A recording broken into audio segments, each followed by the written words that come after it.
Bem-vindo ao Mergulho Profundo. Hoje vamos dar uma olhada por trás das cortinas dos call centers.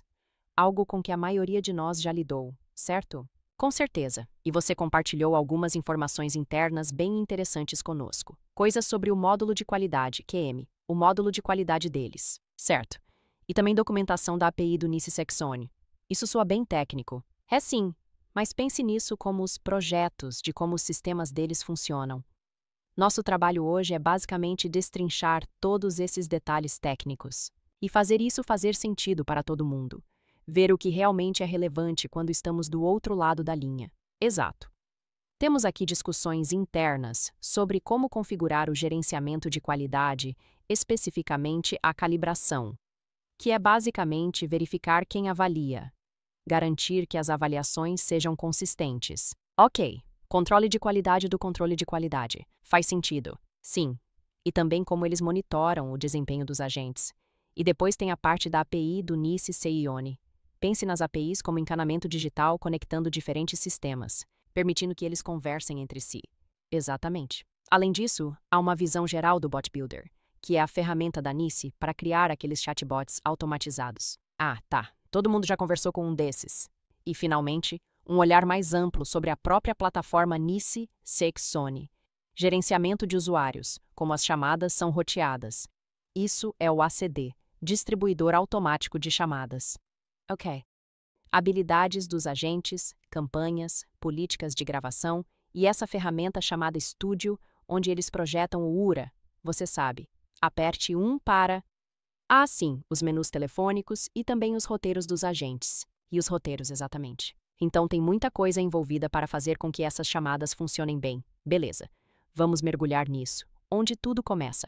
Bem, as discussões internas começaram com um problema, uma falha que eles encontraram no recurso de calibração dentro do módulo de qualidade. Ok, o que aconteceu? Alguém tentou selecionar chamadas específicas para a calibração, sabe? Para revisão, mas elas simplesmente não apareciam para os supervisores ou agentes que deveriam analisá-las. Então, o recurso não estava funcionando direito. Parece uma função básica. Parece básico, mas isso destaca imediatamente como é crucial configurar corretamente o sistema. Você pode ter todos os recursos do mundo, mas se não estiverem configurados corretamente, certo? É como ter uma ótima ferramenta, mas não saber como ligá-la. Era um bug do software? Na verdade, não. A questão principal era o acesso dos usuários, especificamente o acesso às funcionalidades do módulo de qualidade. Então, estar logado não era o suficiente? Exatamente. Ter um perfil geral de monitoramento não concedia automaticamente acesso às ferramentas de calibração dentro do módulo QM. Era necessário habilitar essa permissão específica. Ah, então é como camadas de acesso. Você precisa da chave certa para a porta certa. Essa é uma boa maneira de colocar. É algo comum nesses sistemas grandes.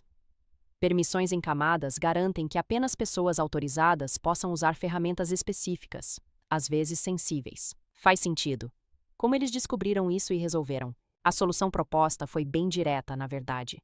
Era só verificar os perfis das pessoas envolvidas, supervisores, agentes, e garantir que a opção de acesso ao QM estivesse marcada. Certo. E sugeriram rodar uma calibração teste depois só para confirmar que, agora, as pessoas certas conseguiam realmente ver e fazer aí a avaliação. Uma verificação prática. Eles mencionaram por que estava configurado errado no começo? Bem, houve um comentário que sugeria que eles não tinham um guia ou manual claro, então meio que estavam descobrindo tudo enquanto faziam. Ah, o clássico, vamos no improviso, quando não há documentação. Acontece o tempo todo. Com certeza.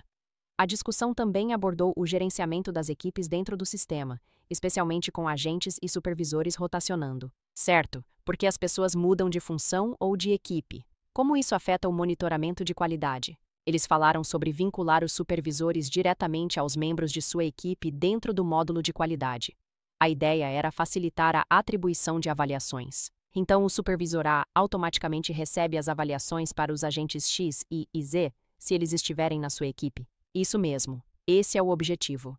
Para o tamanho de equipe mencionado, cerca de 50 agentes com 2 supervisores, eles acharam que configurar esses vínculos manualmente era viável. Ok, viável para esse tamanho. Mas reconheceram que isso exige manutenção contínua.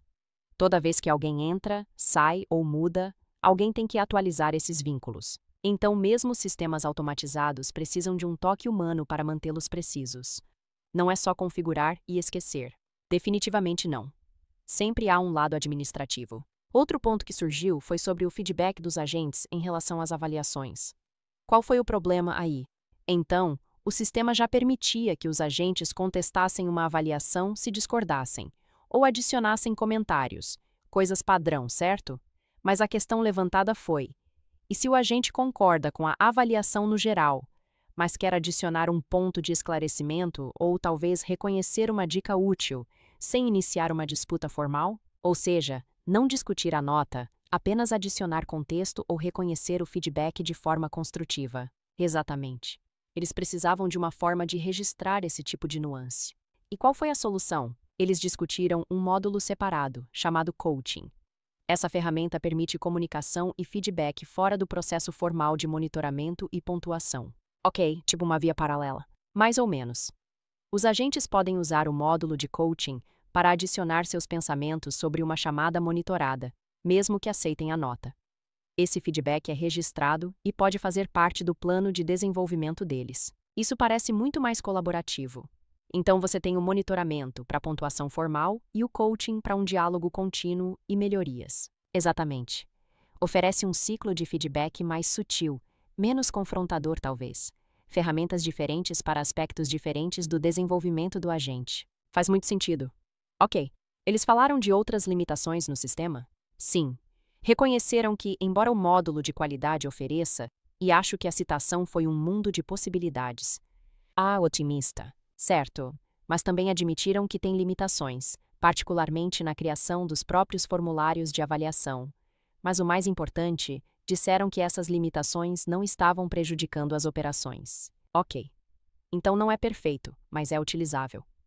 E quanto a sugerir melhorias? Os usuários podem fazer isso? Sim. E isso foi um ponto-chave. Os usuários podem enviar solicitações para novos recursos ou alterações que precisam. E algo realmente acontece com essas solicitações? Bem, eles foram realistas quanto a isso. A citação foi algo como: não acontece no tempo que você gostaria, mas acontece, a mudança vem. Então o feedback é ouvido, mesmo que o desenvolvimento leve tempo. Isso é positivo. Mostra um ciclo de melhoria contínua, impulsionado pelos próprios usuários, tipo enviar feedback sobre uma atualização de aplicativo. Entendi. Voltando à atribuição de avaliações. Você mencionou vincular supervisores a equipes, mas e se eles precisarem de atribuições mais específicas? Esse foi outro desafio prático que eles discutiram, especialmente para operações maiores. O padrão é atribuir por equipe, agrupando todos os agentes juntos.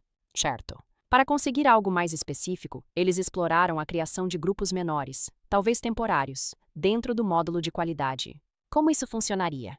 Você poderia criar um grupo como Grupo de Monitoria da Supervisora Mariana para uma semana ou mês específico e atribuir avaliações apenas para aquele grupo. Mais direcionado. Isso parece útil. Parece, mas tem um porém. Sempre tem um porém. Manutenção, novamente. Porque os agentes podem pertencer a vários grupos. Você teria que atualizar constantemente essas associações conforme as equipes mudam. Certo. Mais trabalho administrativo para manter a precisão. Exatamente. E também observaram que o sistema tinha limitações caso você quisesse escolher, digamos, 3 agentes específicos para avaliação que não estivessem organizados em um grupo ou equipe. Então talvez seja uma área para melhorias futuras. Mais flexibilidade geralmente significa mais complexidade para gerenciar. Parece um tema recorrente. É bem isso mesmo. Depois a conversa ficou bem específica, aprofundando nas funções e permissões de usuário com um exemplo real. Quem estava envolvido? Um administrador estava verificando o acesso de uma usuária chamada Claudete, e descobriram que o perfil dela, chamado Plenagamento Qualida.Claudete, PB100 MFA, inicialmente não tinha as permissões necessárias do módulo de qualidade. Mesmo tendo algumas permissões de admin, sim, mesmo tendo alguns direitos de administrador. Isso reforça a ideia de que permissões específicas são necessárias para módulos específicos. Um admin geral não destrava tudo. Você precisa da chave específica para a porta do módulo de qualidade. Exatamente. E, curiosamente, esse perfil específico não era só da Claudete.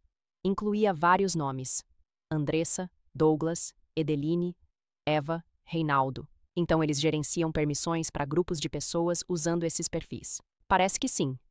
Provavelmente por eficiência. Gerenciar um perfil e atualizar o acesso de vários usuários de uma só vez. Faz sentido para os administradores. Surgiu mais alguma coisa sobre recursos e usuários? Sim. Aquele módulo de coaching apareceu de novo. Eles notaram que ele foi introduzido em uma atualização cerca de 4 meses antes. Ok. Mas aparentemente isso não foi comunicado aos usuários. Sem treinamento, sem anúncio. Poxa. Então uma nova ferramenta chega, mas ninguém sabe que ela existe ou como usá-la. Parece que sim. Isso realmente destaca como é importante fazer gestão da mudança e treinar quando se lançam novos recursos no sistema. Não dá para simplesmente ligar o botão. Definitivamente não. Eles gostaram do novo módulo quando o encontraram? Mencionaram que a interface era melhor do que a antiga. A citação foi algo como: está bem melhor do que a outra. Aquela parecia bem triste. Essa é bem mais visual. Pelo menos tem uma aparência melhor. Um progresso. Pequenas vitórias, né? Depois falaram sobre as métricas envolvidas na calibração, como realmente medem a consistência, certo? Como eles sabem se a calibração está funcionando? O sistema rastreia algumas coisas-chave, tem a nota original atribuída. Ok. Depois as notas de cada avaliador que participa da calibração, a média de todas elas, e a variação, basicamente, o quanto as notas estão dispersas. Então você tem uma análise detalhada de quem deu qual nota e o quanto concordaram ou discordaram. Isso ajuda a identificar discrepâncias. E eles destacaram 2 cenários principais onde esse processo de calibração é usado. Quais são esses cenários? O primeiro é quando um agente contesta uma avaliação. A calibração ajuda a garantir que todos que revisam aquela chamada contestada atribuam notas de forma justa e consistente. Certo, resolver disputas de forma objetiva. E o segundo cenário é quando eles introduzem um novo formulário de avaliação. Eles usam a calibração para estabelecer uma referência, garantir que todos entendam como usar o novo formulário, especialmente novos monitores ou supervisores. Entendi. E nesse segundo caso, o campo nota original é marcado como não aplicável, porque ainda não há uma nota inicial. Exatamente. Serve para garantir consistência tanto em avaliações existentes quanto em novas. Como os avaliadores recebem o aviso de que tem uma calibração para fazer? Normalmente, eles recebem uma notificação em sua área pessoal no sistema, sua mini-zona, em seções como calibrações ou tarefas. Tipo uma lista de afazeres. Exatamente. Se alguém não estiver recebendo a notificação, os passos de resolução incluem verificar essas áreas, ver se a tarefa está lá, talvez marcada como atrasada ou algo assim. Ok. Verificar sua caixa de entrada digital. Outra coisa que pareceu um grande problema foi o prazo que os agentes tinham para contestar essas avaliações. Isso foi um grande ponto. O sistema aparentemente permitia um prazo de 90 dias para que os agentes contestassem uma pontuação de monitoria. 90 dias, 3 meses. Isso parece incrivelmente longo. Parece mesmo. E o problema levantado foi que esse período longo fazia com que os agentes simplesmente ignorassem o feedback ou esperassem tanto que esqueciam os detalhes. Os problemas não eram resolvidos prontamente. Dá para ver isso acontecendo. Perde a urgência. Eles queriam mudar para quanto? Eles fizeram uma solicitação específica para reduzir drasticamente, para algo como 7 dias úteis. Uau! Grande diferença.